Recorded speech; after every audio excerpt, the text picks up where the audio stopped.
Some people call it emptiness, but I think there is more to it. The desert is a place where time stands still, and nothing matters but the here and now. It makes you feel small and insignificant in every kind of way, knowing that out here, nobody will save you. And yet, while sitting on top of the iron ore train, making our way through the Mauritanian desert, there's this feeling of freedom, stronger than I've ever felt it before.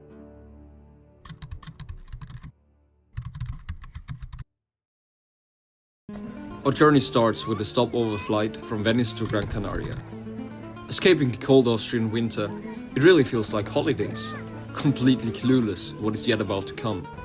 After spending the rest of the day at the beach, enjoying the sun and way too much sangria, we made our way to the outskirts of Las Palmas, in hopes to find a good spot to spend the night. We eventually found ourselves camping in a cave, trying to catch at least a few hours of sleep before taking a flight to Mauritania the next morning. Or at least, that's what we thought. After struggling to get a visa for Mauritania, we were forced to change our plans, and so we booked a flight to Dakhla, in southern Morocco instead. Now that we found ourselves about 500 kilometers north of the Mauritanian border, we didn't have much of a plan, to be fair.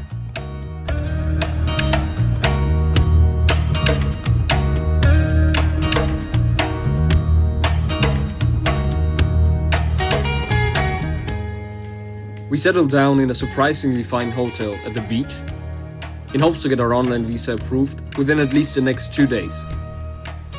And since there was nothing we could do about it really, we decided to make the best out of it.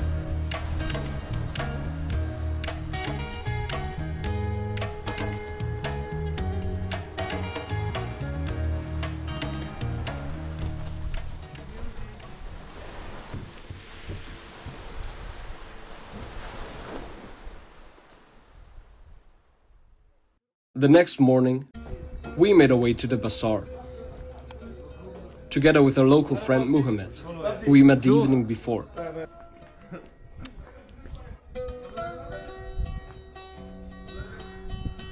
We each got ourselves a turban, an absolute essential if you want to ride the iron ore train, since sandstorms and the iron ore itself makes it really hard to breathe without. Very good, perfect. Muy bien. Ready. Equipped with their new accessory, we strolled around town and grabbed some food at a local market before Muhammad invited us over to his place, where we met his loving family. We then played some cards and got treated to lunch. And trust me, the meal was delicious, but yeah. So this is chili, made by Mohammed, and to try it, but it's really hard. No. Really good. Not hot at all.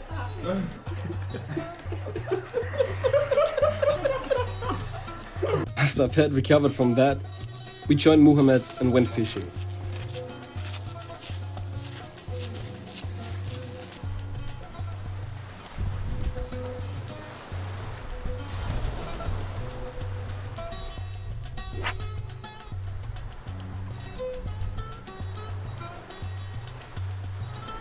Unfortunately, we couldn't catch anything, but it was still fun though. Crazy.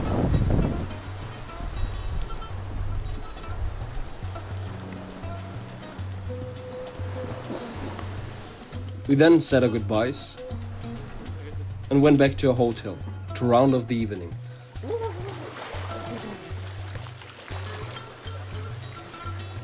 Welcome to Morocco.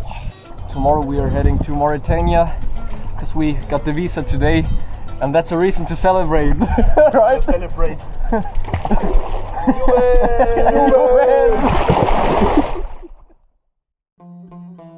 Early in the morning, with the visa in our pockets and very eager to finally reach our destination, we hopped on a 6-hour bus ride towards Mauritania. After some challenging days, we were back on track, and with a view of the Sahara dunes outside the window, we were sure nothing can stop us now. However, crossing the border took us another 5 hours, and since it was already 7 p.m, our hopes to still catch the train began to fade. It was now once again a race against time.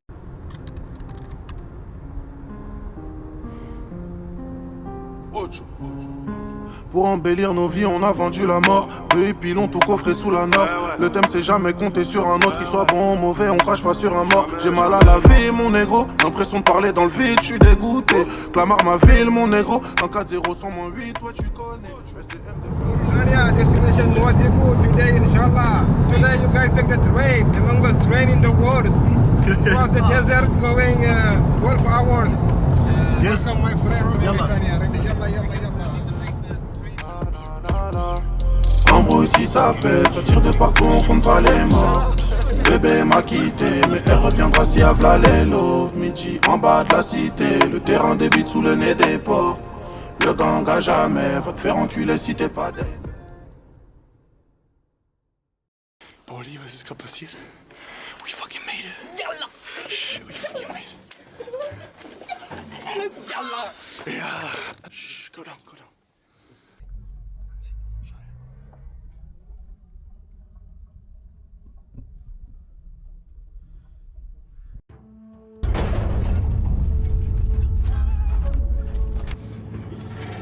We're going. Yalla!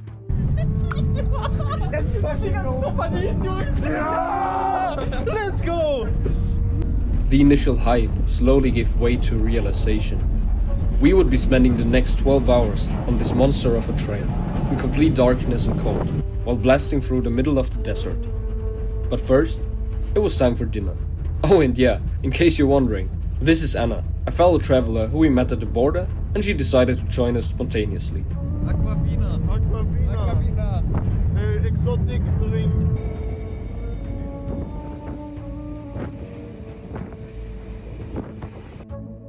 We set up our hammocks and got ready for the night.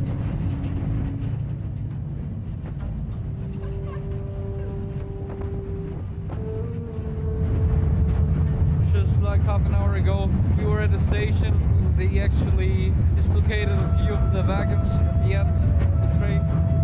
We hope it won't happen to us. Hope you get some rest. See us in the morning. After a very long and freezing night, we got a first glimpse of the desert. Between the endless stretches of sand, there were those mountains rising out of nowhere. I've never seen anything like it before, and in this moment, it almost felt like a dream. And when we thought it couldn't get any better, the sun began to rise.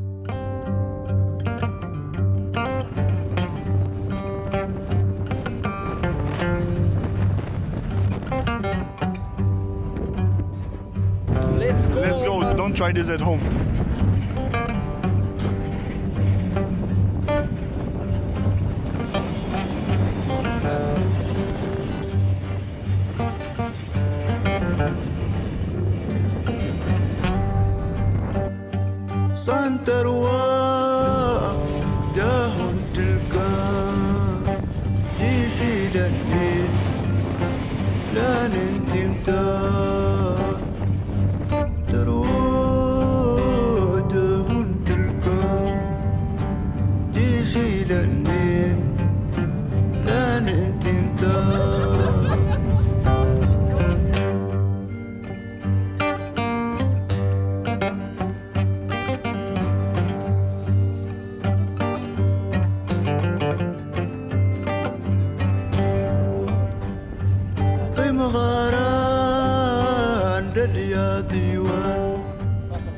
راسدي رجوان أرنق طيوان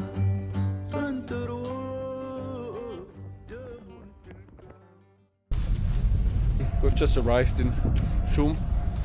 We need to get off the train. There's a few security guards. I'm not sure if we into some problems, but yeah, let's see.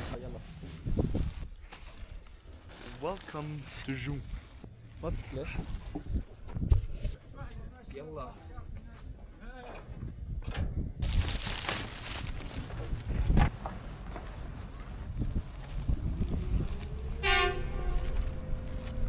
So now we're off of the train. We're trying to get to a hostel, to Ali. Ali has Wi-Fi. Yes, Ali. And the shower. Wi-Fi. Ifunes is here.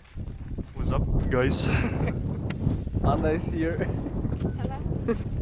Now let's head for a coffee.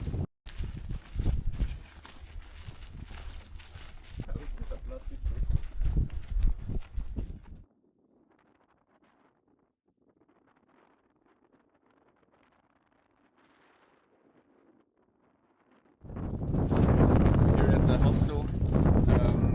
We think that we have a plan to get the train to around midnight back to Nouadhibou. Actually, I'm not quite sure if it's possible to get onto the iron ore, but otherwise we just take the passenger cabin.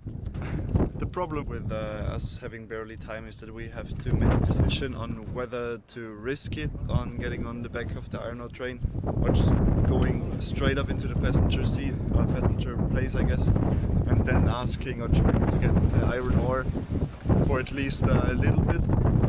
So this is the plan for now. We're gonna go get something to eat, then maybe try to get some coffee around here. I don't know if that's possible. And after that it's probably just waiting, and then it's time to run again and hop on the train. Sounds like a plan, man. Ah, look, there's also a hammock. Let's test it. It's actually pretty decent. Maybe I'll just chill here for a second before we leave. It's a long night. The train stopping and starting again just makes so much noise, and it's pretty hard to get a rest. Whatever. Lawrence is here as well. I'm gonna take you on a road trip. I don't know where we're going.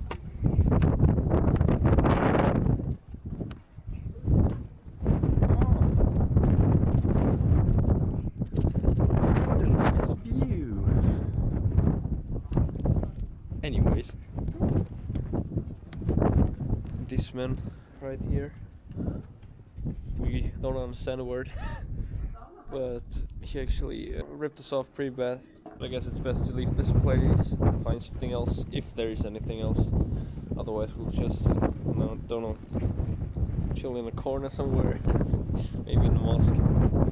But yeah, let's hope for the best.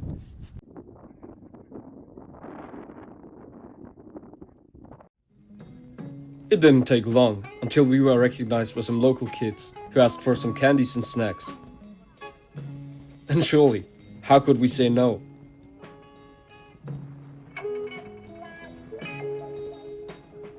Then there were more kids.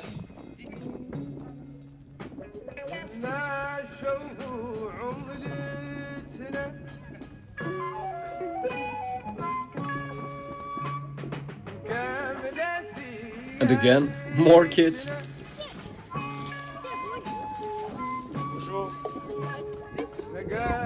Until there were so many kids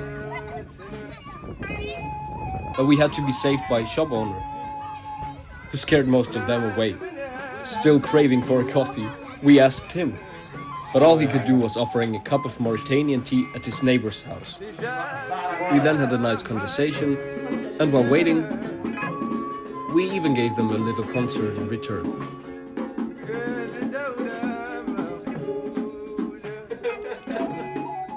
peace out.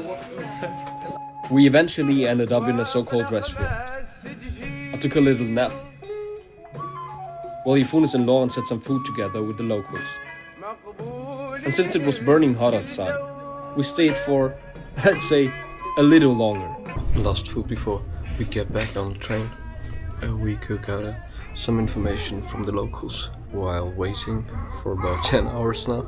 If everything goes as planned, we should be able to give around 300 Mauritanian money to the security man, and he will let us on to the iron ore. It's gonna be a horrible night, but yeah, I think it's worth it. It's 3:15.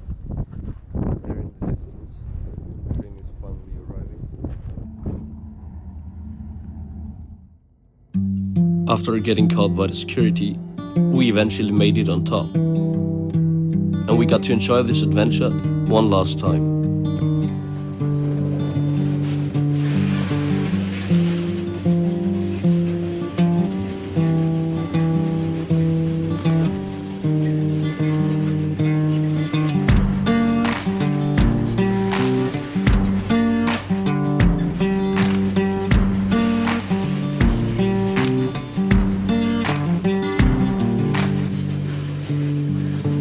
Sunshine beating on the good times, moonlight racing from the grave, string band playing more of that honky tonks, pretty young thing going dancing in the rain.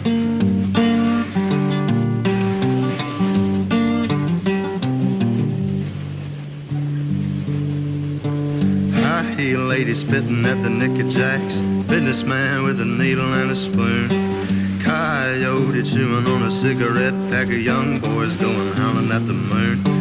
Hey darling, sleeping on the blacktop. Hey darling, running through the trees, honey. Hey darling, leaving for the next town. Lesson my set sketches up with me.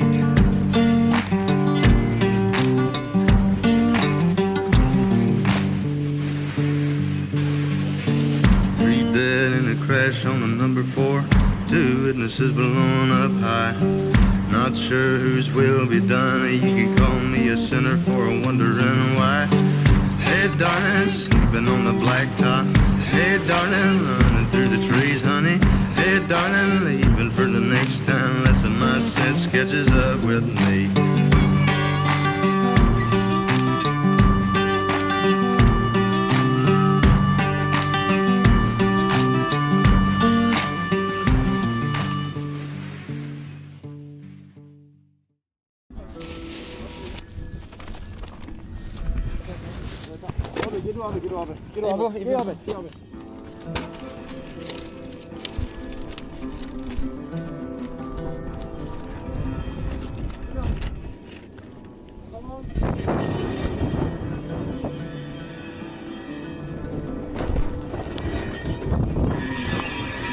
We were off it, finally. After hundreds of kilometers, hours of heat, and more iron dust than we thought humanly breathable. It was rough, it was raw, it was everything we'd hoped for, and absolutely nothing like we expected. And now, we were standing in the middle of nowhere. No signal, no signs, no clue how to get back home. Seriously, there was no plan for this part. We jumped off, looked around, and just laughed. Because what else do you do when you're completely lost in the Sahara? But hey, figuring it out is part of the adventure, right? And somehow, some way, we always do.